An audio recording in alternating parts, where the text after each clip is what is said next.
dipersembahkan oleh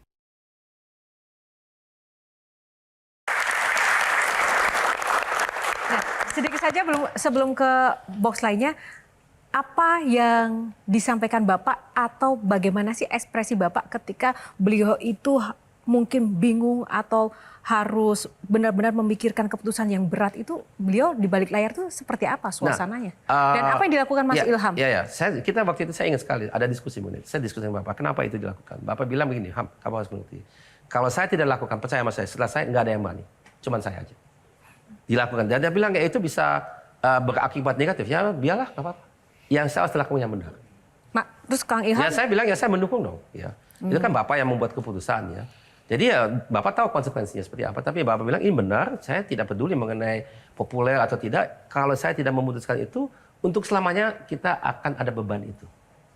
Karena kita dulu mungkin tidak begitu ingat ya, tapi dulu diserang kiri kanan, Indonesia nggak boleh ini. Sekarang kita kayak dalam bahasa Inggris poster boy. Kita udah nggak ada lecet sama sekali. Kita menjadi contoh baik sebagai demokrasi karena tidak ada beban sama sekali. Tapi bayangkan kita masih ada tim-tim yang sekarang menjadi negara independen, itu buat kita beban besar. Nah, boleh dibagi ilmu dong. Apa value yang didapatkan oleh Mas Ilham sebagai saksi dari seorang Pak Habibie yang mengambil keputusan besar seperti ya, itu? Yang saya tadi bilang itu, kita harus berani membuat keputusan yang tidak populer dan menerima konsekuensinya. Baik, terima kasih. Kita lanjut dulu. Kang Ilham, pilih box nomor berapa? 8. 8. Kita buka box nomor 8. Jangan ya, Dek. Jangan ya, Dek. Nah, teman-teman, kali ini kita mau sedikit peregangan ya. Saya ingin teman-teman boleh bangkit berdiri untuk berbaris termasuk Mas Ilham. Mas Ilham nanti boleh di bagian paling belakang. Silakan. Kita mulai dari Bang Hensat di urutan depan. Sesuai umur, paling tua. Oke. Baik, langsung saja. Bang Hensat. Influencer pergi ke IKN, saya pikir mau tinggal di sana. Taunya cuma mau piknik. Jangan ya, Dek ya. Mau bikin pesawat dalam negeri tapi tidak mau berkontribusi. Jangan ya, Dek ya. Kang Maman. Katanya hakim itu pengadil, tapi kok nggak adil? Jangan ya, Dek ya. Membantu orang lain, tapi orang yang dibantu malah lebih ngegas. Jangan ya, Dek ya. Gua pikir alasan nggak ke sekolah karena hujan itu cuma anak kecil. Ternyata presiden juga. Jangan ya, Dek ya.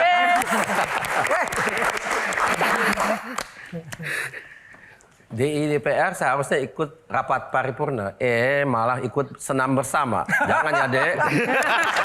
Tepuk tangan, terima kasih Pak Nelly. Silakan duduk di tempat masing-masing lagi. Kok bisa pas gitu ya dapatnya DPR? Karena kalau kita nggak berani takutnya. Aduh.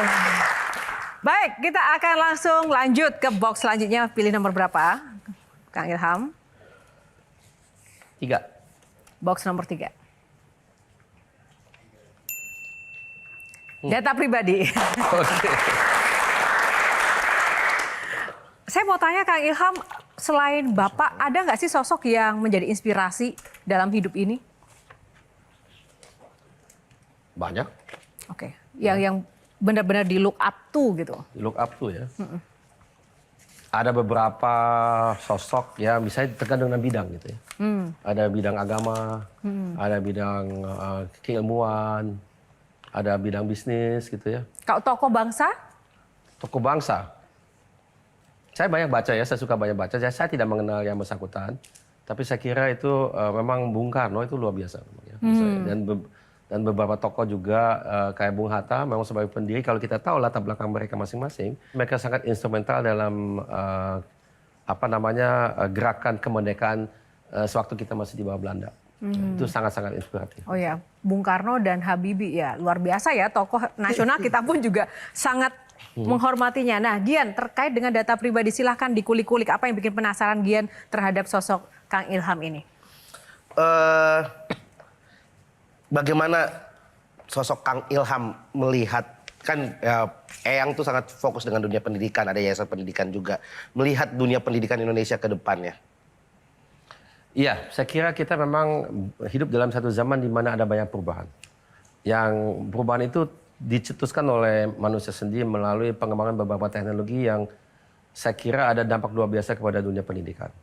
Yang kita mungkin ada dalam benak kita saat ini itu terutama dengan artificial intelligence itu ya, atau kecerdasan buatan. Itu akan punya dampak besar kepada mindset kita dan juga kepada keinginan banyak orang untuk belajar gitu ya. Dampak besarnya lebih banyak dampak Buruk. manfaat atau mudaratnya? Kalau menurut saya itu dua-duanya bisa terjadi. Susah dikatakan yang mana yang lebih besar. Tapi teknologi baru itu selalu dengan dua-duanya gitu ya. Jadi kita sebagai negara harus memastikan bahwasanya alat itu memang jangan menggantikan tapi dia kayak alat bantu tetap. Jadi menjadi kayak amplifikasi daripada apa kita lakukan. Iya, Jangan soalnya menjadi pengganti. Gitu Ya, kemarin saja kita sudah diingatkan dengan kasus kebocoran data ya, data pribadi itu juga bagian dari perkembangan teknologi. Nah itu gimana menurut Anda? Nah, kebocoran data itu Kang Ilham. kecelakaan. Ya, jadi Kecelakaan. memang ada peraturan untuk berkelakuan dengan baik itu sebetulnya sudah ada, tapi tidak dipatuhi. Ya, jadi di sini kan kalau saya boleh gambarkan kasusnya, ini kan kebocoran data itu terjadi karena ada yang menyerang gitu ya, dia membuat itu. Tapi proteksi itu juga sebetulnya sudah ada, tapi mungkin tidak cukup. Kesalahannya fatal itu adalah bahwasannya tidak ada backup gitu ya.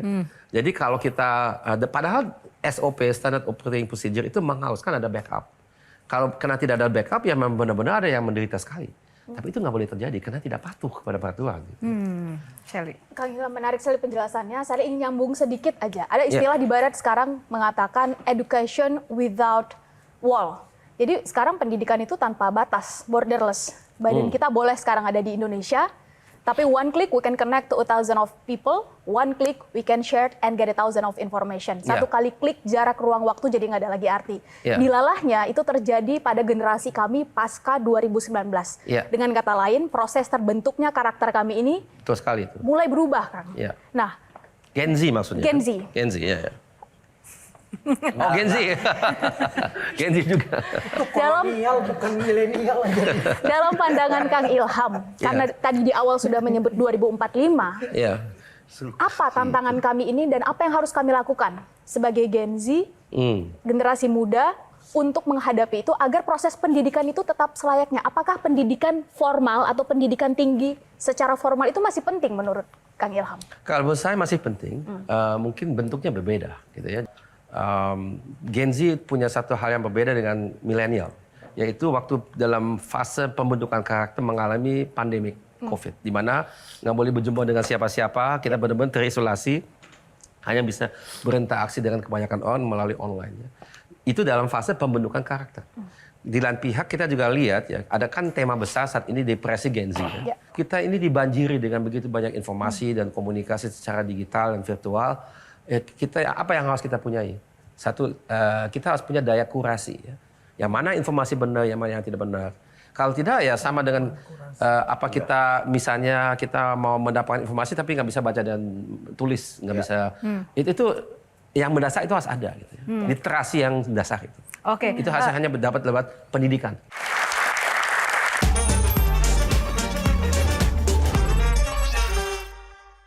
Dipersembahkan oleh